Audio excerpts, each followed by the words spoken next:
এখানে বসি। এটা কি? সবাই শোনো, আশা করি ভদ্রভাবে নিয়ম মেনে সুন্দর করে পরীক্ষা দেবে তোমরা সবাই।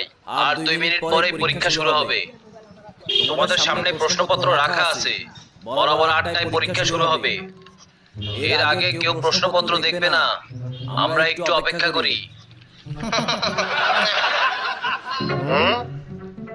আমার নাম কাইসা।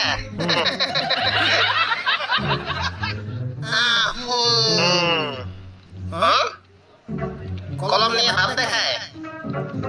আমারও আছে।